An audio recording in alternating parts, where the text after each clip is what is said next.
साडे आज आपली 5:30ला मीटिंग आहे सेक्शनची. तर आपण 5 मिनिटं आधी संपवायचं आहे. हा,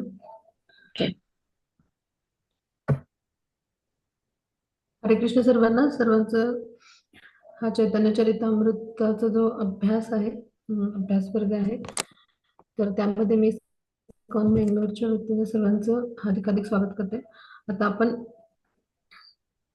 चैतन्य चरितामृत जे आहे तर त्याचा अभ्यास आहे, तर तो करत असताना म्हणजे प्रत्येक टप्पा जो आहे तो त्याचा वेगवेगळा आहे. तर त्यानुसार आपण सुरुवातीला त्यांच्या प्राकट्याची कारणं अभ्यासलीत आणि आता आपण त्यांच्या लीलांमध्ये म्हणजे त्या लीलांमध्ये जाऊन त्या अभ्यासण्याचा सखोल स्तरावर प्रयत्न करणार आहोत. तर त्याआधी आपण नेहमीप्रमाणे आपला जो अभ्यास आहे त्याची सुरुवात आहे ते गौरमिताईच्या भजनाने करूया आणि त्यानंतर आपण आपल्या आजच्या अभ्यासाला सुरुवात करूया.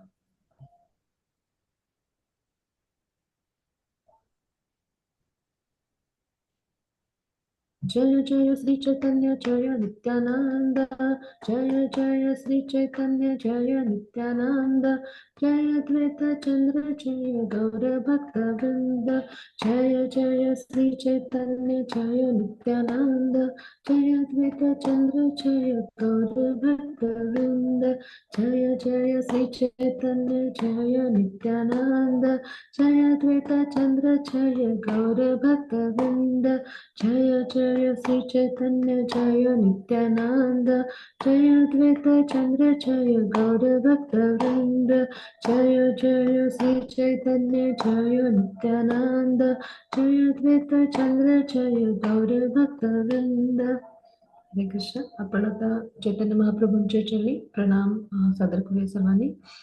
नमो महावदानाय कृष्ण प्रेम प्रदायते कृष्णाय कृष्ण चैतन्य नामने गौरतीशे नमः.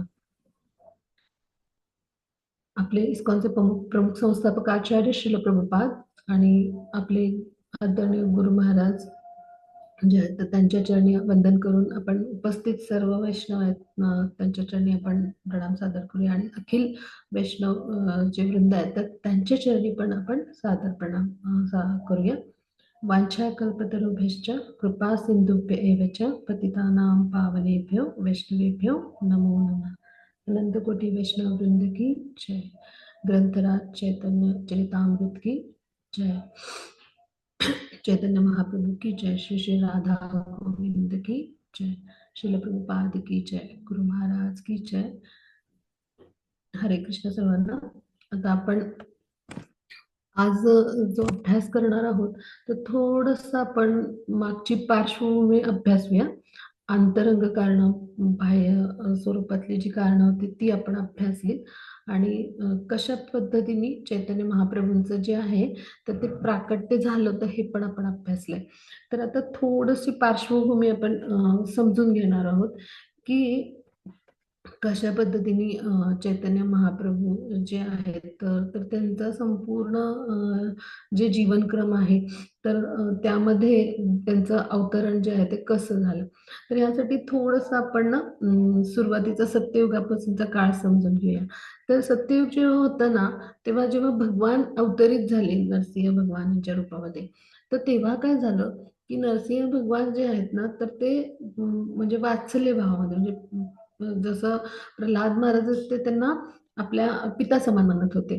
तर त्या वात्सल्य भावामध्ये अवतरित झाले पण त्यांची ती वात्सल्य भावामध्ये ते पिता होते ना पिता समान तर त्यांना आपण बालक होण्याची इच्छा होती म्हणजे माता आणि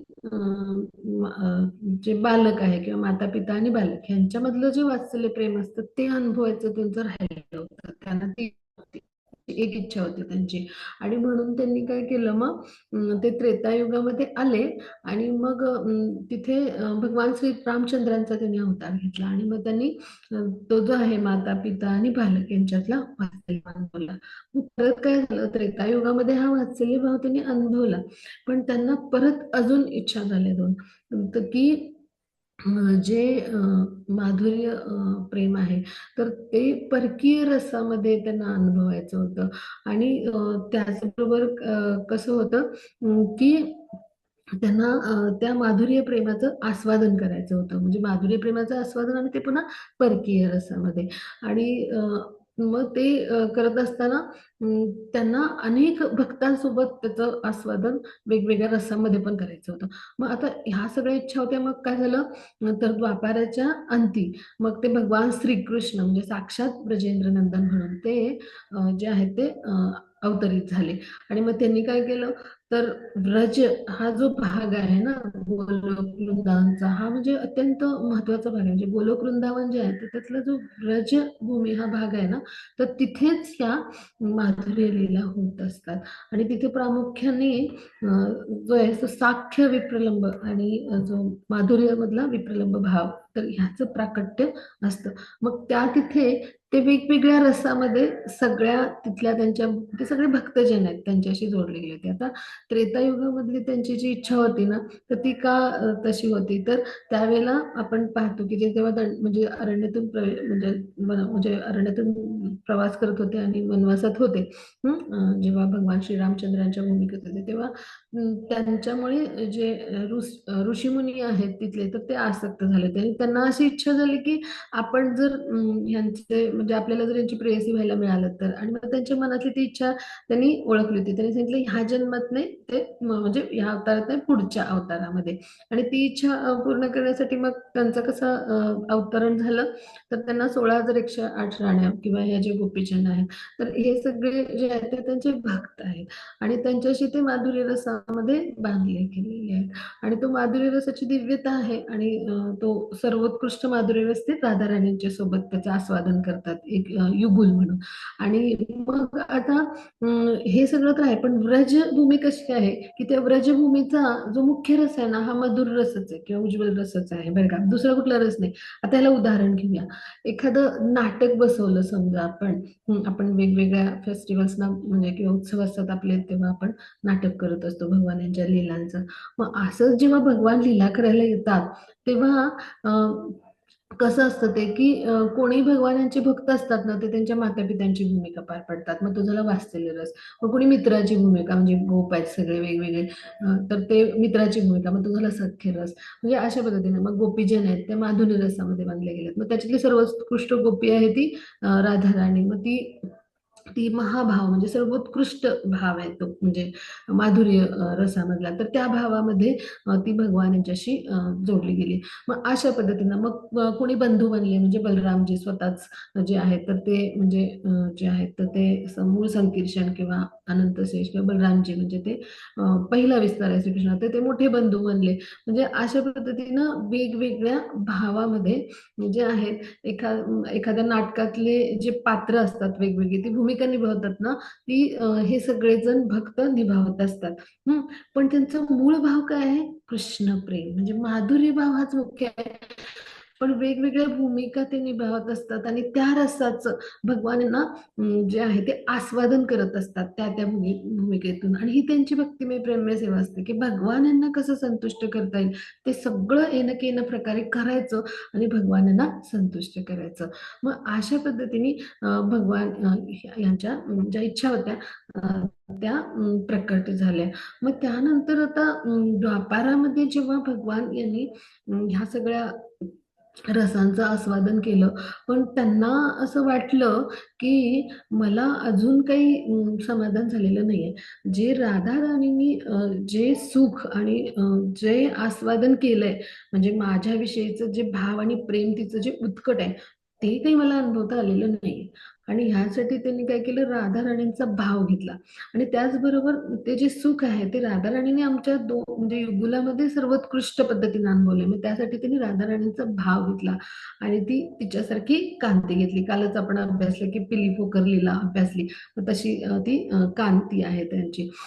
असा पिवळसर गोरा असा त्यांचा रंग आहे, जसा राधा राणींचा आहे. मग राधा राणीला काय म्हणतो आपण, तप्त कांचन गौरांगी. म्हणून हे काय आहेत, आपले चैतन्य महाप्रभू जे आहेत त्यांना काय म्हटलं जातं, गौरांगा. मग अशा पद्धतीने म्हणजे गौरांगा आणि गौरांगी. गौरांगा म्हणजे भगवान श्रीकृष्ण आणि राधाराणी म्हणजे गौरांगी. मग आता हे एक कारण तर होतच. त्याचबरोबर हे आपण काल अभ्यासलंय, पण सर्वांना एक थोडासा संदर्भ याचा सांगण्यासाठी थोडंसं मी रिपिटेशन करेन. आणि दुसरं कारण काय होतं, तर ते दिव्य प्रेम माधुर्य जे आहे, ते जे दिव्य माधुर्य रस जो आहे, तर त्याचा अनुभव त्यांना करायचा होता. आणि तो करत असताना प्रत्यक्ष म्हणजे जो त्या भावाने आणि प्रेमाने भगवान यांच्याविषयी आसक्त आहे ना, तर ती भूमिका त्यांना समजून घ्यायची होती. म्हणजे त्यांना हे गोपिकांचा आपल्याविषयीचा भाव समजत होता, राधाराणींचा समजत होता, पण प्रत्यक्ष त्यांचा जो भाव आहे ते स्वतः म्हणजे पुरुष आहेत किंवा पूर्ण पुरुषोत्तम भगवान म्हणून तो अनुभवू शकत नव्हते. आणि ते दिव्य प्रेमाचं माधुर्य अनुभवण्यासाठी हे एक कारण होतं. आणि त्याचबरोबर तिसरं कारण काय होतं, की म्हणजे प्रत्यक्ष हे सगळं करत असताना हरिनाम संकीर्तन आणि त्याचा प्रचार प्रसार म्हणजे हे करणं, आणि कलियुगाचा जो धर्म आहे, युगधर्म आहे नामसंकीर्तन, तर त्याचा प्रचार प्रसार करणं, तर हे सुद्धा कारण होतं. तर अशा पद्धतीची ही कारणं होती, ही 3 महत्वाची कारणं. आणि प्रत्येकाला कृष्ण प्रेम वितरित करणं हे सगळ्यात महत्वाचं कारण. तर ह्या कारणासाठी भगवान जे आहेत, तर मग ते गौरहरींच्या रूपामध्ये म्हणजे चैतन्य महाप्रभूंच्या रूपामध्ये म्हणजे भक्त रूपामध्ये अवतरित झाले होते. आता हे आपण सगळं का समजून घेतलं, तर तेही आपण आता कारण समजून घेणार आहोत. तर भगवान जेव्हा अशा रूपामध्ये अवतरित होतात, तर त्यावेळेला त्या ज्या लीला करत असतात, तर त्या म्हणजे ज्या असतात, तर त्या कशा असतात आणि त्यामागं काय कारण आहेत, तर हे सुद्धा आपण आता समजून घेणार आहोत. म्हणजे ती कारणं कशी म्हणजे त्या लीला कशा व्यक्त होतात आणि त्या कशा पद्धतीने आपण समजून घ्यायच्या. तर यासाठी एक उदाहरण घेऊया. भगवान यांनी काय केलं होतं, की त्यांच्या पुढच्या जीवनामध्ये म्हणजे गृहस्थ आश्रमानंतर संन्यास धारण केला होता. तर आता हा संन्यास धारण करण्यामागची सुद्धा त्यांची लीला आहे. म्हणजे ह्या लीलेच्या उदाहरणातनं भगवान प्रकट होऊन कशा लीला करतात आणि त्या प्रत्येक लीलेमागे युगधर्माचा म्हणजे जो आहे त्यांचा, तर त्यानुसार नामसंकीर्तन यज्ञ म्हणजे तो जो आहे, तर तो त्याचा त्यानुसार म्हणजे नामसंकीर्तन यज्ञ जो आहे, तर तो अखंड अविरत चालू ठेवणं आणि भक्तिसेवेचा प्रचार प्रसार करणं. आणि कृष्ण प्रेम सगळ्यांना म्हणजे कुठली अट नाही ठेवली त्यांनी. म्हणजे पात्र अपात्र काही विचार न करता सगळ्यांना कृष्ण प्रेम आहे, तर ते वितरित करतात. मग आता हे कसं समजायचं, तर त्यांच्या वयाची एकूण 48 वर्ष आहेत. तर त्यातली 24 वर्ष जी आहेत ना पहिली, तर ते गृहस्थ आश्रमात राहिले, आणि नंतरचे 24 वर्ष आहेत, तर ते जे आहेत, तर ते त्यावेळेला त्यांनी म्हणजे संन्यास घेतला होता. मग आता एकूण त्यांचं वयोमान 48 वर्ष आहे. मग ज्या त्यांच्या या सगळ्या लीला झाल्या, तर त्या लीला ज्या आहेत, तर त्या अभ्यासण्यासाठी आपण हा संदर्भ घेतोय, सगळ्यांनी लक्षात ठेवूया. मग आता त्यांना जेव्हा संन्यास घ्यायचा होता, तर वैष्णव जे आहेत, गौडीय वैष्णवामध्ये हा संन्यास आहे, तर तो जो आहे, तर तो मिळतोच. म्हणजे आहेच, म्हणजे प्रचलित आहे ती प्रथा. गौडीय संप्रदायामध्ये सुद्धा संन्यास आहे तो प्राप्त होतो. पण त्या काळातले जे लोक होते, म्हणजे तिथं म्हणजे जे लोक होते भौतिक जगतामध्ये, त्यांच्यावर मायावादी जे होते संन्यासी, त्यांचा फार पगडा होता. आणि मग त्यामुळं शंकराचार्य जे आहेत, तर त्यांच्या परमप्रेम मध्ये जे मायावादी होते, म्हणजे तर त्यांचा पगडा खूप होता. आणि त्यामुळं त्यांनी काय ठरवलं, की आपण जर गृहस्थाश्रमामध्ये राहिलो आणि मग आपलं कार्य समजा करायचं ठरवलं, आपलं जे हरिनाम संकीर्तन जे आहे, तर त्याचा प्रचार प्रसार, भक्तिसेवेचा प्रचार, तर काय होईल, की लोक गैरसमज करतील आपल्याशी. म्हणजे गोपींविषयी जेव्हा ते चर्चा करायचे, किंवा तर त्यावेळेला निमाई पंडित म्हणजे ते ब्रह्मचारी होते, आणि मग गोपीविषयी कशी चर्चा करतात असं म्हणून त्यांच्याच म्हणजे शालेय जीवनातले जे विद्यार्थी मित्र आहेत, त्यांनी त्यांची चेष्टा केली होती. तर मग त्यामुळे त्यांनी ह्या सगळे प्रसंग आठवून त्यांनी काय केलं, की गृहस्थ जीवन हा आपल्या कार्यातील अडथळा ठरेल, आणि ह्यासाठी त्यांनी संन्यास घेण्याचं ठरवलं. आणि संन्यासी जो असायचा म्हणजे तो असतो तो जनमानसाचं लक्ष आपल्याकडे आकर्षित करून घेतो. आणि त्या काळामध्ये मायावादी लोकांचा म्हणजे मायावादी संन्यासींचा पगडा होता. आणि त्यामुळं मग अशा संन्यास दीक्षेला मान्यता असल्यामुळं आणि ती शंकराचार्यांच्या परंपरेतली संन्यास दीक्षा त्यांनी स्वीकारली बरं का. मग आता त्यांचे जे सुरुवातीचे गुरु आहेत तर ते जे आहेत तर ते वैष्णव परंपरेतले आहेत ईश्वरपुरी. पण नंतरचे जे संन्यास दीक्षेचे गुरु आहेत ते केशव भारती जे शंकराचार्यांच्या परंपरेतले आहेत. आता हा योगायोग पहा ही लीला सगळ्या त्यांनी का केल्या त्याचं कारण आता इथे समजणार आहे आपल्याला. तर हे जे संन्यासी आहेत त्यांना 10 प्रकारची नावं प्रदान करण्यात येतात. तीर्थ, आश्रम, वन, अरण्य, गिरी, पर्वत, सागर, सरस्वती, भारती आणि पुरी.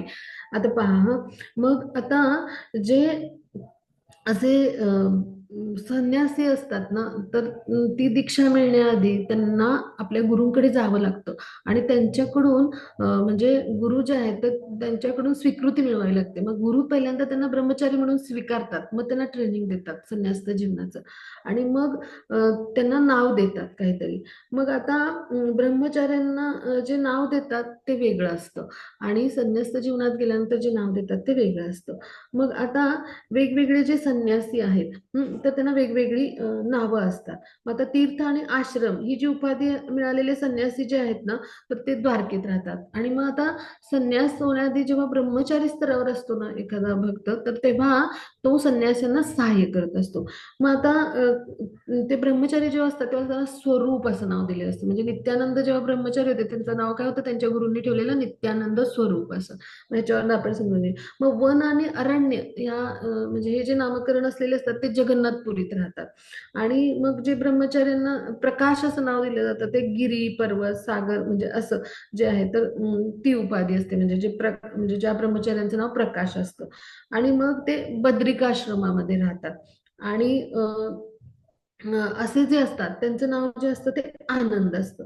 मग आता ज्यांना सरस्वती, भारती आणि पुरी ही उपाधी दिली जाते ना तर ते दक्षिण भारतात आणि शृंगेरी मठ आहे ना तर ह्या सगळ्या भागामध्ये भ्रमण करतात आणि वास्तव्य करतात. मग आता आपले जे चैतन्य महाप्रभू आहेत तर त्यांचं नावच चैतन्य आहे. तर हे जे नाव आहे ते त्यांना दीक्षेतून मिळालेलं आहे. तर त्या असे जे ब्रह्मचारी असतात म्हणजे जे म्हणजे ज्यांना सरस्वती, भारती, पुरी ही उपाधी दिली जाते. तर ते दक्षिण भारत आणि सगळा शृंगेरी मठ म्हणजे या भागात भ्रमण आणि वास्तव्य करत असतात. मग ह्यांना चैतन्य ही उपाधी मिळते. मग आपल्या चैतन्य महाप्रभूंचं नाव काय त्यांचं आधीचं नाव आहे घरातलं निमाई पंडित. पण त्यांना त्यांच्या गुरूंनी काय नाव दिलंय श्रीकृष्ण चैतन्य. म्हणजे हे ब्रह्मचारी जे आहेत तर त्या ब्रह्मचर्याचं ते एक प्रकारचं म्हणजे ओळख आपल्याला म्हणजे करून देण्यासाठी हे ते नाव दिलेलं आहे. म्हणजे असा प्रघात आहे. आणि मग आता चैतन्य महाप्रभूंनी काय केलं आपल्या जीवन काळामध्ये तर त्यांनी उत्तर भारतातून दक्षिणेपर्यंत यात्रा केली 2 वर्षाची आणि नंतर ते पुरीला येऊन राहिले. आणि अशा पद्धतीने त्यांनी काय केलं की आपल्याला जे दीक्षा दिली त्यानुसार त्यांनी लीला केल्या. आणि ते भगवान स्वयं आहेत त्यामुळं त्यांचे जे गुरु आहेत त्यांनी त्यांचं जे ब्रह्मचारी नाव आहे ते तसंच ठेवण्यासाठी परवानगी दिली. त्यांनी ते स्वीकारलं होतं. आणि त्याच्यामुळे त्यांचं नाव काय आहे दीक्षेतलं श्रीकृष्ण चैतन्य हे त्यांचं दीक्षित नाव आहे. ते तसंच ठेवण्यात आलं ब्रह्मचारी नाव जे आहे ते गृहस्थाश्रम संन्यस्त जीवनामध्ये. आणि त्या माध्यमातून त्यांनी काय केलं प्रचार प्रसार केला संपूर्ण भारतभर भ्रमण करून. आणि अगदी तंतोतंत जसे ते मायावादी लोक करतात त्यानुसार त्यांनी उत्तरेतून दक्षिणेत सगळीकडे जे आहे ते भ्रमण केलं. आणि त्या माध्यमातून हरिसंकीर्तन जे आहे ते सर्वांसाठी खुलं केलं. हरे कृष्ण महामंत्राचा जप सर्वांसाठी खुला केला. म्हणजे एक प्रकारे ही जी लीला आहे तर ह्या लीलेतून आपण समजून घेऊ की बाल्यकाळात पण त्यांनी अशाच लीला केल्या की जसं हरे कृष्ण महामंत्र जे आहे तर त्याचा जप जेव्हा टाळ्या पेटून गायला लागायच्या तेव्हा ते बाळ असताना जेव्हा रडायचे तेव्हा ते थांबायचे. म्हणजे तेव्हा सुद्धा हरिनामाचा प्रचार प्रसारासाठीच त्यांनी ही लीला केली. अशीच संन्यस्त जीवनापर्यंत म्हणजे सगळ्या लीला त्यांच्या आहेत. तर ह्या लीलांमध्ये म्हणजे त्याच्या अंतर्गत लीला काय होत्या ह्या प्रत्येक ठिकाणी आता आपण समजून घेणार आहोत. मग आता त्यांचं जीवन जे आहे, जीवन प्रवासामध्ये असे वेगवेगळे टप्पे आहेत. तर त्यामध्ये पहिल्यांदा त्यांच्या बाललीला आहेत, मग त्यानंतर पौगंडावस्थेतील लीला आहेत, मग त्यानंतर त्यांच्या किशोर किंवा अवस्थेतील लीला, त्यानंतर युवा अवस्थेतील लीला आहेत, त्यानंतर गृहस्थाश्रम आणि संन्यस्त जीवन. मग आपण ह्या सगळ्या टप्प्याटप्प्याने समजून घेणार आहोत.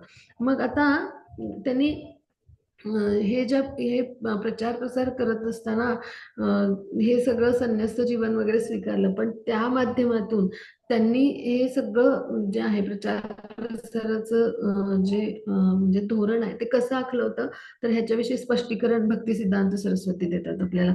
तर त्यांनी काय सांगितलं की महाप्रभूंनी काय दाखवलं, त्यांनी संन्यास जीवनाचे कमंडलू आणि दंड स्वीकारला, पण त्यांनी काय दाखवलं की शाश्वत सेवक जो आहे, म्हणजे त्यांचं नाव का बदललं नाही, तर शाश्वत सेवक काय करतो, गुरूंच्या मार्गदर्शनाखाली सेवा करतो आणि त्यांच्या आज्ञेचं पालन करत असतो. मग आध्यात्मिक गुरूंची जी सेवा आहे, तर ती करण्यासाठी आधी सेवेचा भाव आणि शिष्यत्व भाव असायला पाहिजे ना. मग त्या भावामध्येच राहून तो अबाधित भाव त्यांचा राहिला पाहिजे, यासाठी त्यांनी श्रीकृष्ण चैतन्य हेच नाव ठेवलं. आणि अशा पद्धतीने गुरु शिष्य संबंध जो आहे तो अनुकूल सगळ्या लोकांना कसा आहे हे दाखवलं, म्हणजेच आपली गुरु शिष्य परंपरा जी आहे ती एक प्रकारे पुन्हा ती नव्याने प्रस्थापित करण्याचा भाग त्यांनी केला. म्हणजे अशा पद्धतीनं अत्यंत चतुरतेने त्यांनी लीला केल्या आहेत आणि हे सगळं आपल्याला आता अभ्यासाला मिळणार आहे. मग आता आपण ह्या लीलांच्या माध्यमातून अभ्यासूया. हा, त्याची पुढे जाऊया, हे स्लाइड थोड्या वरती घेऊया. हरे कृष्ण.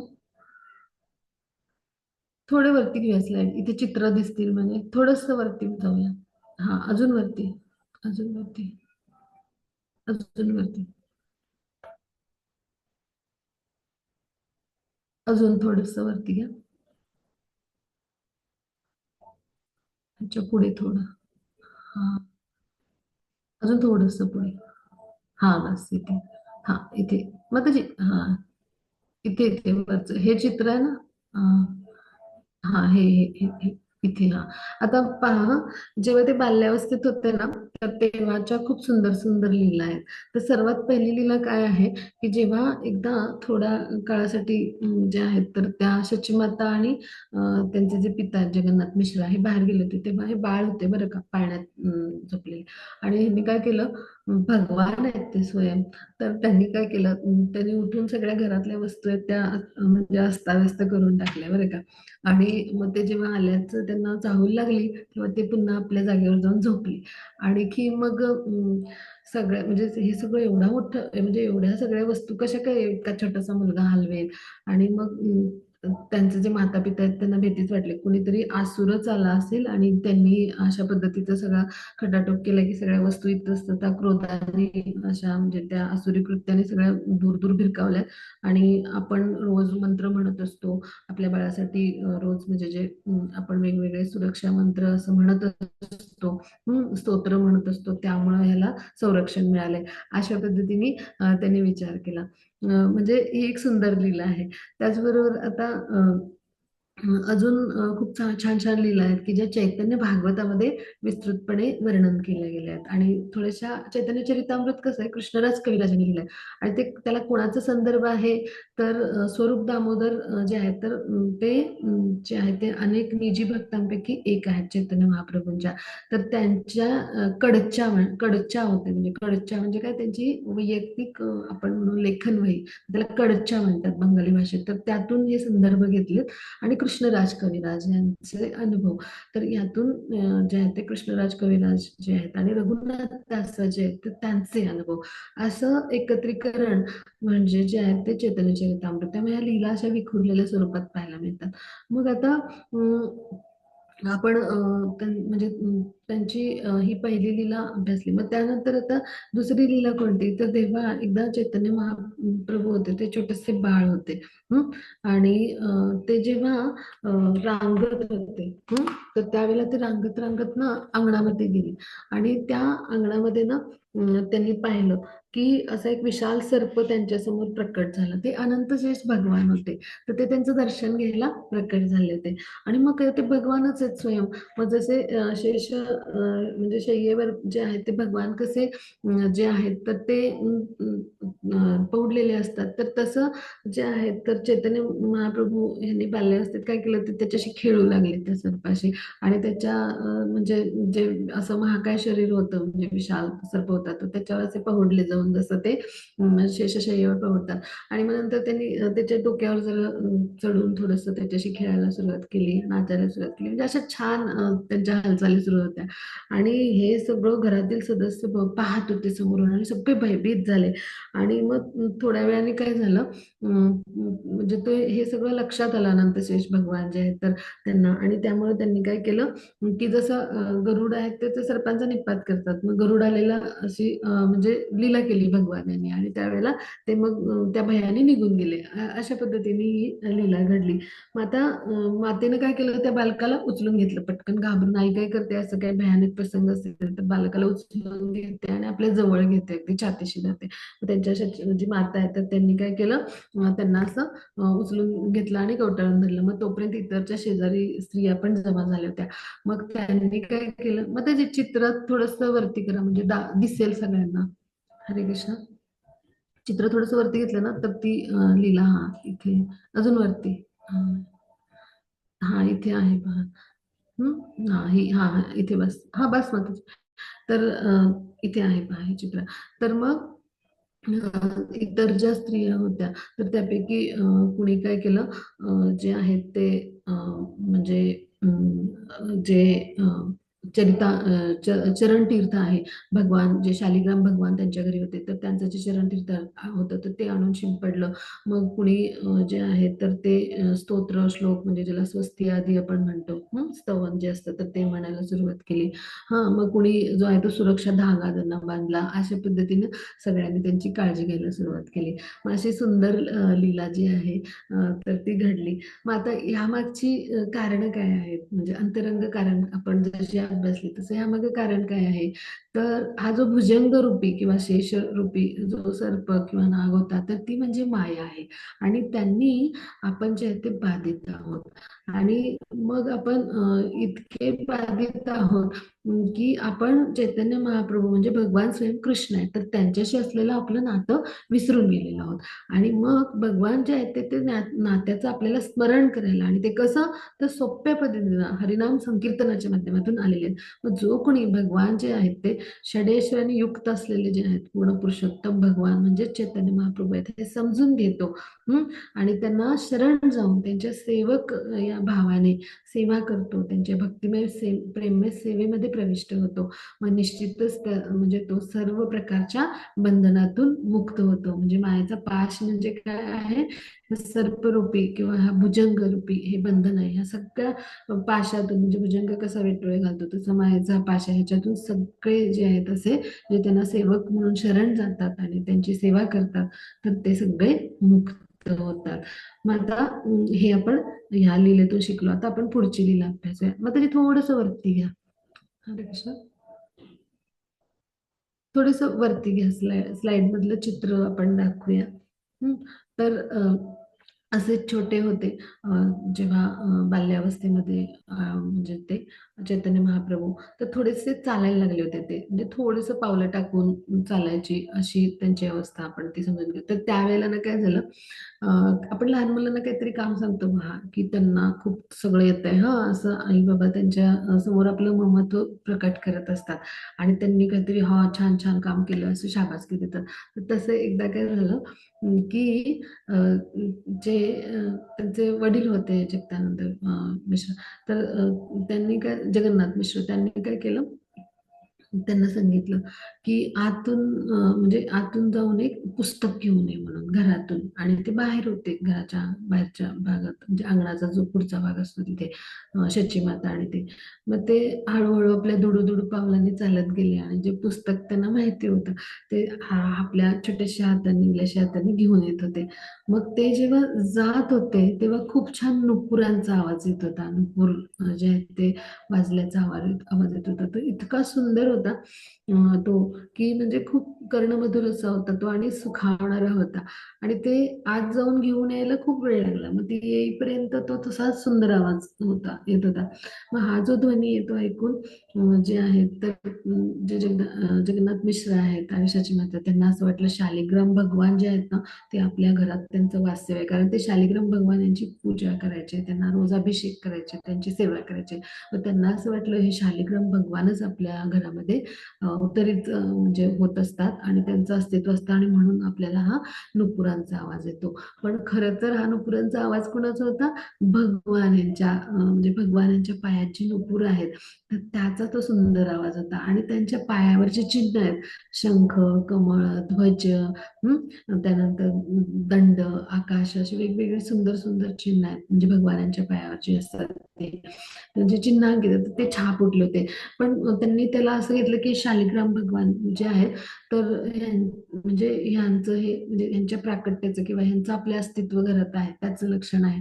आणि मग त्यांनी काय ठरवलं की शालिग्रामांना म्हणजे भगवानांच्यावर एकदा आपण असं खूप मोठा अभिषेक करूया आणि आपण त्यांची आराधना करूया. मग अशा पद्धतीने त्यांनी समज करून घेतला. पण भगवान जे होते तर त्यांची ही लीला होती. म्हणजे त्यांच्या पायामध्ये जे नुपूर असतात त्याचा कर्णमधुर असा सुंदर असा तो आवाज होता. आणि त्या माध्यमातून ती आध्यात्मिक स्पंदनं जी होती तर ती भगवानांच्या प्राकट्याची त्यांच्या भक्तांपर्यंत ती पसरत होती. जे भक्त त्यांच्या अंतरंग लीलेमध्ये समाविष्ट आहेत किंवा ज्या अंतरंग लीला आहेत म्हणजे ज्या केल्यात त्याने किंवा प्रकाश लीला, तर ते सगळे भगवंतांचं अस्तित्व आधी जाणत होते. तर त्यांच्यापर्यंत तो ध्वनी पोहोचत होता. अशा पद्धतीने मी प्रकट झालोय, मी प्रकट झालोय, मी आलोय, अशा पद्धतीचा तो एक प्रकारे संदेश होता. आणि त्याचबरोबर हरे कृष्ण महामंत्र कसं आहे की आपण मृदुंग आणि करतालाच्या म्हणजे जो आहे तर म्हणजे ह्या वाद्यांच्या सहाय्याने आणि आपण टाळ्या पिटून अशा पद्धतीनं त्याचा जो आहे तर तो जप करत असतो. मग त्याच पद्धतीने भगवान जेव्हा म्हणजे चालत असतात, धावत असतात, काही जी कुठली कृती करतात तेव्हा त्यांच्या शरीरावरचं प्रत्येक आभूषण हे भगवान यांचं सेवक आहे. अनंत शेष भगवानांचा अवतार आहे आणि ते भगवानांच्या नामाचाच जप करत असतं. म्हणून त्या नुपुरांचा जो आवाज होता रुंजून रुंजून असा छान, तो म्हणजे पण काय होतं, हरे कृष्ण महामंत्राचा जप होता. आणि अशा पद्धतीनं प्रत्येक गोष्टीतून संदेश की हरिनाम संकीर्तनाचा युगधर्म जो आहे त्याचा संदेश देण्याचं कार्य जे आहे आणि ती लीला जी आहे ती भगवान यांनी पार पाडली. मग आता आपण पुढे जाऊ, पुढची लीला. मग त्याची थोडंसं वरती घ्या हे अलीकडे घ्या म्हणजे तिथे नाही, अलीकडे पुढे जाताय तुम्ही, अलीकडे घ्या. पुढे गेलात माताजी. हा, अलीकडे वरती. हा, अजून वरती थोडस, अजून वरती. हा हा हा, बस बस बस इथे. हा, नाही खाली childhood pastimes of Shri Chaitanya Mahaprabhu आहे ना, तिथे या, ते चित्र दाखवा, ते ब्लॉक्स आहेत ते दाखवा म्हणजे सगळ्यांना लक्षात येईल. हा, तर आता एकदा काय झालं, थोडे म्हणजे जेव्हा थोडेसे मोठे झाले, ती लीला आपण अभ्यासणार आहोत. थोडेसे मोठे झाले होते आणि छानपैकी ते चालू शकत होते आणि अशी जेव्हा म्हणजे रांगून दुडू पावलं टाकतात ती एक जी आहे ती एक जी स्थिती असते त्याच्या पुढची थोडंसं एकदम छान पावलं टाकून जेव्हा एखादं बालक जे असतं ते म्हणजे आपलं जे आपली जी हालचाल आहे ती करत असतात तर त्यावेळेची ही लीला आहे. तर तेव्हा ते असेच ते आपल्या घरासमोरील अंगण जे आहे तर तिथून असे जे आहे तर ते फिरत होते आणि आपल्या आसपासच्या घराच्या परिसरात फिरत होते. लहान मुलं फिरतात ना, सगळ्यांना आपल्याला माहिती. मग तेव्हा काय झालं, त्यांच्या अंगावर छान छान आभूषणं होते ना, हातामध्ये बाजूबंद होते, कमरेत करदोटा होता, अशा छान छान गळ्यात म्हणजे जे ते म्हणजे असं साखळीसारखं असं आभूषण होतं, कानात कुंडल होते, असे छान आभूषण आपण बाललेडी म्हणून घालतो मुलांना. तर तशी छान आभूषणं होती आणि ते फिरत होते तिथून. आणि त्यावेळेला काय झालं, दोन चोर आले बरं का. आणि त्या चोरांना यांच्या अंगावरची ही आभूषणं पाहून मोह निर्माण झाला. आणि मग आता आपण काय करूया, हा बालकाकडे कोणाचं लक्ष नाहीये, ह्याला आता आपण घेऊन जाऊया आणि ह्याची आभूषणं जी आहेत, तर ती जी आहेत तर ती चोरून आपण म्हणजे ती विकून मग आपण आपल्या उदरनिर्वाहासाठी मग कायमची आपल्या जीवनात म्हणजे पैशांची भ्रांत आहे, धनाची भ्रांत आहे ती संपली. आपण ती विकून आपण त्याच्यावर अत्यंत सुखात राहू शकू असा त्यांनी विचार केला. आणि मग हे त्यांनी काय केलं, म्हणजे त्यापैकी एक जण म्हणाला, हा बाळा तुला घरी जायचंय ना, चल मी तुला घेऊन जातो. आणि मग आपलं घर आलं की मी सांगेन हा म्हणाला. मग भगवानांना माहिती होतं, भगवान आता सर्व सर्व म्हणजे काय ते सर्व साक्षी पण आहेत आणि अंतर्यामी पण आहेत.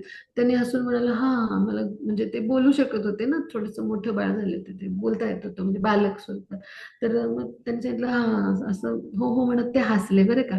आणि मग त्या एका चोराने ते त्यांना उचलून घेतलं आणि म्हणजे दुसरा जो चोर आहे तर तो त्यांना त्यांचे पाय धरून असं चालत होता. म्हणजे तो पडू नये बालक असं म्हणून असे ते दोघे घेऊन चालले होते. म्हणजे जसं घरातले लोक असतात ते छोट्या बालकाचे लाड पुरवतात, मग त्याला असं उचलून घेतात खांद्यावर, मग दुसरा घरातला व्यक्ती असतो तो त्याचे हात पाय असे धरून म्हणजे असं त्याच्याशी खेळतोय असा आविर्भाव करत असतात ना. जे घरात खऱ्या पद्धतीनं हे सगळं घडतं ना, तसं ते मार्गावरून जात असताना करत होते, की लोकांना संशय येऊ नये की हा जो बालक आहे आपण चोरीला नेतोय. आणि मग आजूबाजूचे लोक तरी पण हे बालक कुठे घेऊन चाललेत, कुठे घेऊन चाललेत म्हणाले. पण आपण घरी जाऊया हा, घरी जाऊया हा, असं ते म्हणत होते. म्हणजे असं ते देखावा करत होते लोकांसमोर मार्गावरून जाताना, कोणाला संशय येऊ नये त्या बालकाला घेऊन ते पलायन करतायत म्हणून.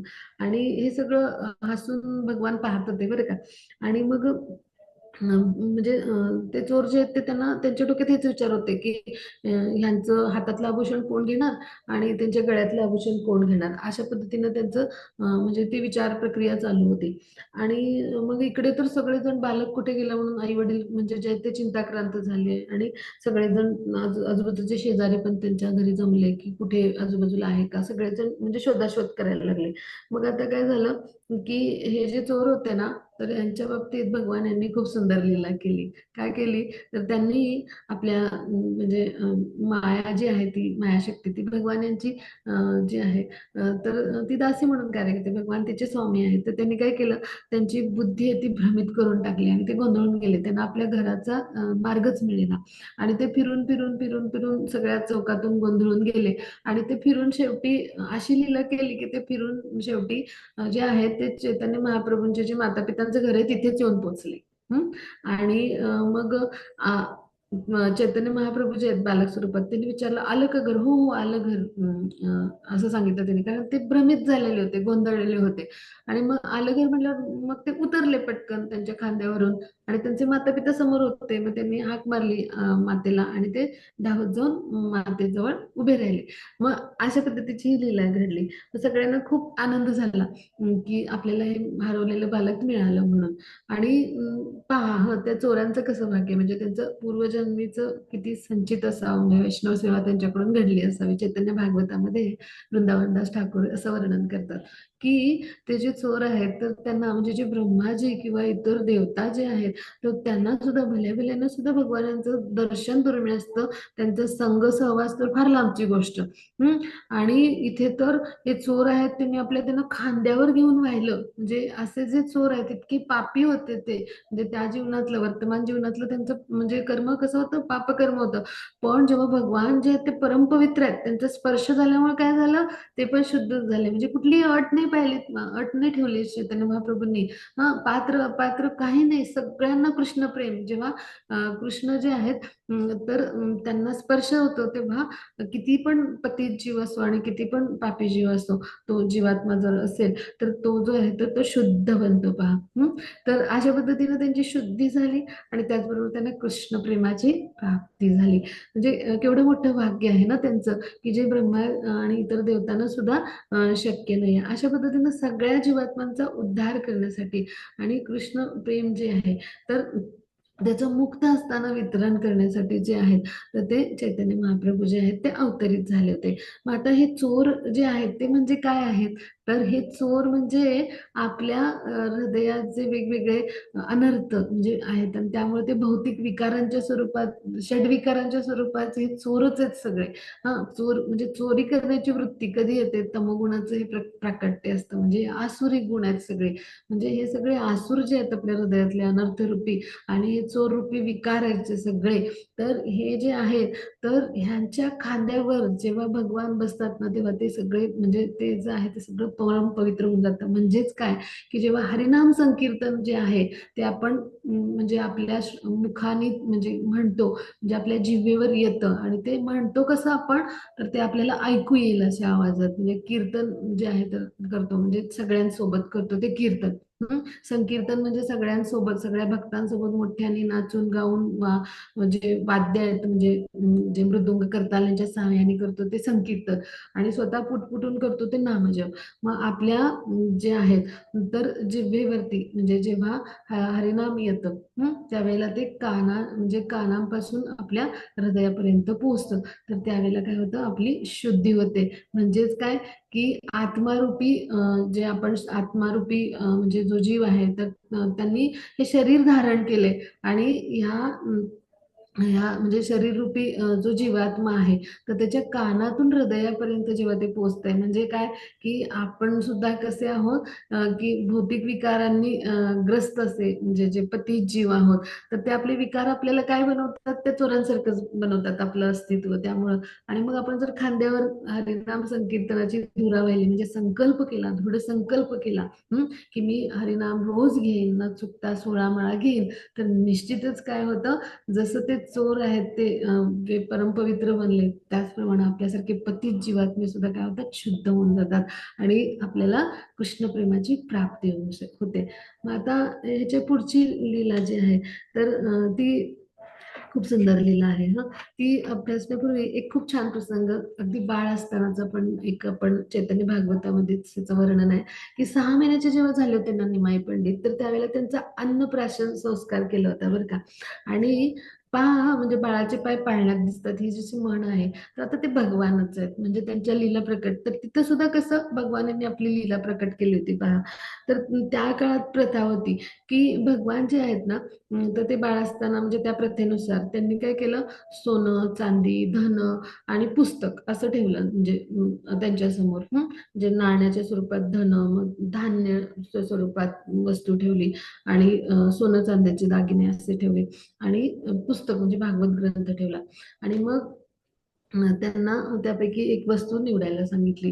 तर त्यांनी काय केलं, की जाऊन भागवताचीच निवड केली, ग्रंथाचीच निवड केली. म्हणजे त्यांनी पैशाची नाणी किंवा धन, धान्य, सोनं, चांदी हे निवडलं नाही. म्हणजे काय, लौकिक जगतातली गोष्ट त्यांनी कुठली निवडली नाही. तर त्यांनी भागवतच जे आहेत, तर ते ग्रंथ जे आहेत त्याची निवड केली. म्हणजे काय, की ते सगळं पाहून ते त्यावेळेचे लोक काय म्हणाले, की हा जो आहे मोठेपणी मोठा पंडित होईल, म्हणजे मोठा विद्वान होईल, ज्या अर्थी त्यांनी ग्रंथ निवडला. पण भगवान जे आहेत, तर त्या माध्यमातून भागवत ग्रंथाची निवड करून त्यांनी काय केलं, तर एक प्रकारे भागवत धर्म ते प्रस्थापित करायला येणार आहे तसा संदेशच दिला होता. म्हणजे ते कार्य जे करणार आहेत प्रचार प्रसाराचं, तर हा संदेशच त्यांनी, म्हणजे जो युगधर्माचं त्यांचं कार्य आहे, किंवा युगधर्म म्हणून भगवान जे येतात, तर ते काय करतात, प्रचार प्रसार करतात भक्तिसेवेचा, रागमार्ग जे आहे, तर त्यानुसार भक्तिसेवा कशी करायची ते शिकवतात. तर आणि कृष्ण प्रेमाची प्राप्ती कशी करता येईल यासाठी सगळ्यांना जे आहे ते मार्गदर्शन करतात. तर ह्या दृष्टीने त्यांनी भागवत ग्रंथाची निवड करून एक प्रकारे तो प्रचार प्रसारच केला होता. म्हणजे त्यांची प्रत्येक लीला, म्हणजे इतके छोटे असतानाची सुद्धा लीला जी आहे, तर ती अशी सुंदर लीला आहे पहा. म्हणजे या सगळ्यातून आपण काय शिकायचं, की लौकिक जी जगतातली लक्षणं असतात, तर ती लौकिक जगतामध्ये जेव्हा आपण असतो, जीवात्मा म्हणून, तर त्यावेळेला सामान्य जे बालकावर आपण ते लौकिक जगतानुसारच संस्कार करत असतो, भौतिक सुखांसाठीचे सगळे इंद्रिय तृप्ती आणि याच्याशी संदर्भात. पण ज्या वेळेला आध्यात्मिक स्तरावर एखाद्या माता पिता जेव्हा आध्यात्मिक स्तरावर येतात किंवा भक्तीमध्ये येतात, तेव्हा त्यांच्या घरामध्ये सुद्धा असं वातावरण असतं, की तिथं त्यांचे जे बालक आहेत, तर ते सुद्धा लहानपणापासून भक्ती मार्गाचं आचरण करतात. म्हणजे याचा अर्थ आपण भौतिक स्तरावर कसा घेऊ, तर ज्यांचे माता पिता म्हणजे जगन्नाथ मिश्रा आणि शची माता हे शालिग्राम भगवानची सेवा करत होते. म्हणजे जे भगवंतांचे भक्त असतात, त्यांच्या पोटी जे पुण्यात्मा येत असतात ना, तर ते भक्तांच्या पोटी कुठले पुण्यात्मा येणार हे आधीच ठरलं गेलेलं असतं, आणि त्यांना पूरक असाच पुण्यात्मा येत असतो. मग हे तर म्हणजे साक्षात भगवान आहेत. त्यांचे आई वडील नेहमी म्हणजे आपण म्हणलो, की अनादी कालापासून ठरलेले आहेत, की कोण माता पिता म्हणून येणार आहेत. तो खूप खोल भाग आहे, आपण तिकडे जाऊयात नको. पण अशा पद्धतीनं आपण भौतिक किंवा लौकिक जगतामध्ये हा त्यांच्या लीलेतून हा भाग समजून घेतला पाहिजे, की जोपर्यंत आपण अशा पद्धतीनं आपलं जे संगोपन आहे, की जिथं वैदिक ज्ञान आणि वैदिक ज्ञानाचा प्रकाश जो आहे तो आपल्यापर्यंत पोहोचत नाही, अशा पद्धतीचं आपलं होत नाही ना, तोपर्यंत आपण ह्या जन्ममृत्यूच्या चक्रात राहणारच आहोत. आणि आपण इंद्रिय तृप्तीच्या चं जे जीवन आहे, म्हणजे भोगवादी जीवन जे आहे किंवा अशा पद्धतीची आपली म्हणजे जी आपली जी जी सगळी लाईफस्टाईल आहे किंवा असंच जीवन आपण जगत राहू.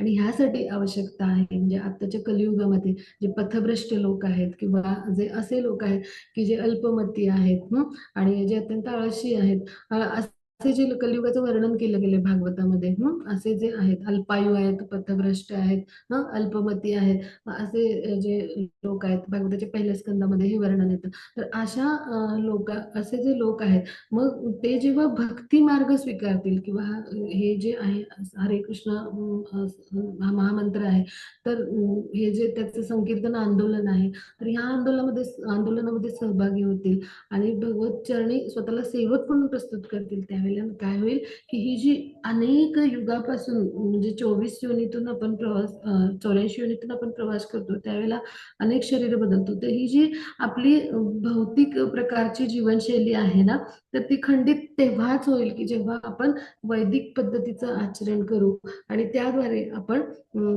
जे आहे ते आध्यात्मिक स्तरावर जीवन आपण जेव्हा करायला लागतो, तेव्हा या भौतिक सगळ्या सुविधा असतात त्या आपल्याला ज्या आहेत त्या उपलब्ध करून देतात भगवान. म्हणजे जेव्हा आध्यात्मिक स्तरावर आपण उन्नत होतो, तेव्हा भौतिक सुविधा किंवा जे काही जीवन आहे, तर ते जे आहे ते आपलं प्रत्येक भक्ताचं जे असतं ते सुखी समाधानी आपोआपच बनत जातं. म्हणजे त्यासाठी त्याला वेगळं काही करायला लागत नाही. मग हा भाग जो आहे, तर हे जे आहे ते विस्मरण झाले हे कलियुगातल्या लोकांना आणि ते फक्त भोगी संस्कृतीमध्ये जगत आहेत. तर हे एक प्रकारे संदेशच आहे आपल्या सर्वांसाठी, की ह्या लीलेतून आपण हा भाग शिकून घ्यायचा आहे, की अनादी कालापासून आपण भौतिक जीवनशैलीच आचरत आहोत. अचानक आपल्याला जे आहे तर ते भगवानाचं स्मरण होणार नाही आणि ते स्मरण होण्यासाठी, त्याचा प्रचार प्रसार करण्यासाठी जे आहेत ते भगवान जे आहेत तर ते मुक्त असताना प्रेम म्हणजे आहेत कृष्ण प्रेम आहे त्याचं वितरण करतात आणि हरिनामाचा प्रचार प्रसार करतात, की जेणेकरून आपण पुन्हा म्हणजे जे आपण आपल्याला जे विस्मरण झाले आपल्या सगळे पती जीवनात, तर ते आपण पुन्हा एकदा ते जे आपले भगवान यांच्याशी असलेलं नातं आहे त्याचं आपल्याला स्मरण होईल आणि आपण भगवान यांच्या प्राप्तीची, कृष्ण प्रेमाच्या प्राप्तीची जी आहे ती आकांक्षा जी आहे तर ती करायला लागू आणि त्यासाठी आपण भक्ती सेवेमध्ये स्वतःला समर्पित करू, की जे मानवी जीवनाचं उद्देश आहे. आता आपण पुढची लीला अभ्यासूया. हा माताजी थोडस वरती घ्या. हा,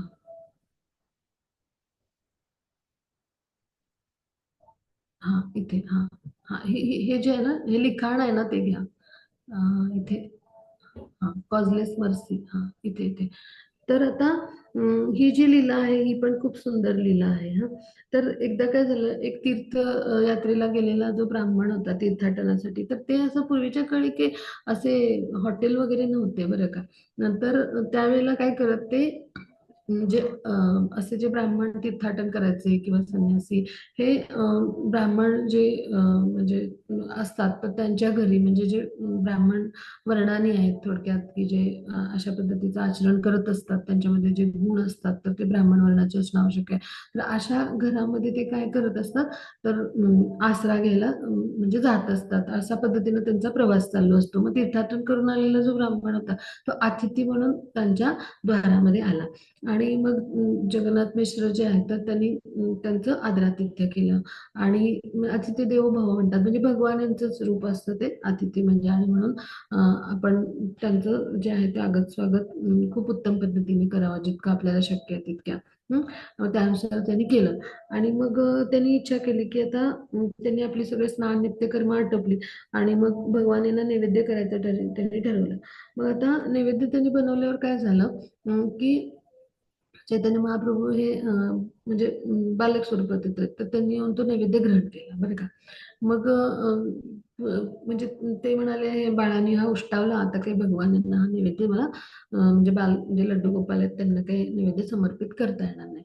म्हटल्यावरती त्यांनी काय केलं, पुन्हा जो आहे तर तो नैवेद्य आहे तर तो अं, करायला सुरुवात केली. मग पुन्हा केल्यानंतर जेव्हा त्यांनी भोग अर्पण केलं भगवंतांना, तेव्हा म्हणजे लड्डू गोपालांना आवाहन केलं, तेव्हा पण ते आजूबाजूला खेळत होते. तिकडून आले आणि त्यांनी भोग ग्रहण केला. मग आता ते खूप अस्वस्थ झाले. मग आता सगळ्यांनी काय केलं घरातल्यांनी, त्या चैतन्य महाप्रभू जे आहेत बालकाच्या स्वरूपात, त्यांना एका खोलीत ठेवलं. त्यांच्या चारी बाजूला 4 माणसं बरं का घरातली सगळी अशी पहारा द्यायला लागली. आणि त्या खोलीच्या बाहेर पण त्यांचे मोठे भाऊ जे आहेत ना विश्वरूप, ते थांबले. त्यांनी त्यांना सल्ला दिला की आता तुम्ही तिसऱ्यांदा नैवेद्य करा, तुम्ही बिलकुल रागवू नका, गैरसमज करू नका आणि तुम्ही आता करा. हं.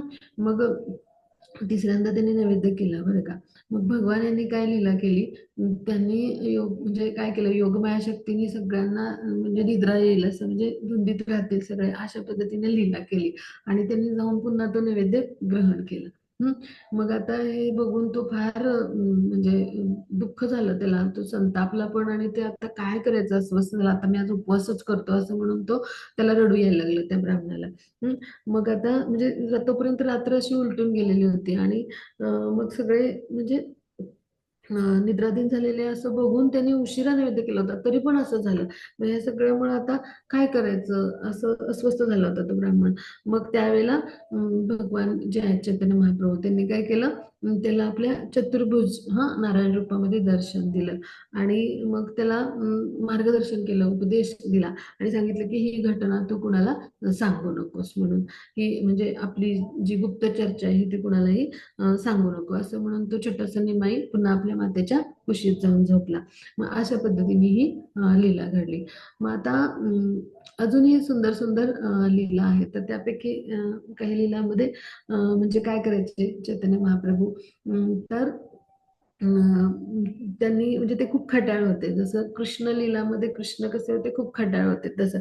तर गंगा स्नान करणारे जे ब्राह्मण असायचे, तर त्यांच्या ते खोड्या काढायचे. रोज त्यांच्या घरी तक्रारी यायच्या आणि शची माता त्यांना समजावून सांगायच्या की मी त्याला आता समजावून सांगेन आणि त्यांची समजूत घालून पाठवायच्या.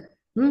मग ब्राह्मणाने त्याला सांगितलं की गंगा किनारी म्हणजे जे ब्राह्मण तिथून जायचे, तर हे जे ब्राह्मण आहेत त्यांनी सांगितलं की तुमचा मुलगा शाळेत न जाता आमच्यावर पाणी उडवत असतो, म्हणजे अशा तक्रारी यायच्या. मग आता त्यांना म्हणजे त्यांचे जे वडील आहेत तर त्यांनी पाठशाळेत घातलं होतं. मग आता शाळेचा गणवेश त्यांनी घातलेला असायचा, हातात पुस्तकं पण असायची. आणि मग स्नानघाटावर जायचे ते. आणि तिथे काही मुली यायच्या. तर त्यांची ते टिंगल करायचे आणि त्यांना त्या तिथे यायच्या घाटावरती.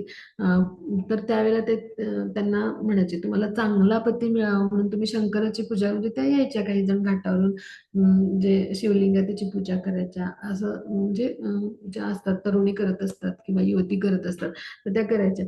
तर तुम्ही काय करा, म्हणजे तुम्ही वरप्राप्तीसाठी शंकराची पूजा करता आहात तर ती माझी करा पूजा. हं. आणि मग तुम्ही काय करा, शंकरांना जे काही अर्पण करायला आणले ते मलाच देऊन टाका. आणि शंकर माझे भक्त आहेत आणि पार्वती माझे दासी आहेत, आणि त्यामुळे मी तुमच्यावर कृपा करेन असं सांगायचं ना त्यांना. आणि इतर देव सुद्धा संतुष्ट होतील जर तुम्ही मला हे सगळं देऊन टाकलं, तर तुम्ही जे काही आणले शंकरांना अर्पण करायचं.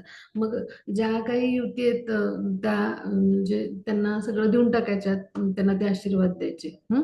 आणि ज्या नकार द्यायच्या त्यांना म्हणायचे की तुला म्हणजे तू आता मला काही देत नाहीयेस ना, मग मी तुला शाप देतो, तुझं लग्न म्हाताऱ्याशीच होईल. अशा पद्धतीने ते म्हणजे त्यांची जे आहेत तर ते चेष्टा करायचे. आणि जे विविध प्रेमाने अशा वस्तू अर्पण करायच्या, हा छोटासा मुलगा आहे म्हणून. हं. तर त्यांना सांगायचे मुलींनो, तुम्हाला माझा म्हणजे खूप छान आशीर्वाद आहे बरं का. तुम्हाला अतिशय छान असे छान सुंदर असे पती मिळतील, त्यांच्याकडे भरपूर ऐश्वर्य असेल, ते भरपूर सुंदर असतील, अशा पद्धतीने ते आशीर्वाद द्यायचे. मग ह्या सगळ्या तक्रारी ज्या आहेत त्या शचीमातांकडे जायच्या. मग हा माताजी, हरे कृष्णा. हा आपण इथे थांबूया, आपली मीटिंग आहे आज. तर मी ग्रंथ जो आहे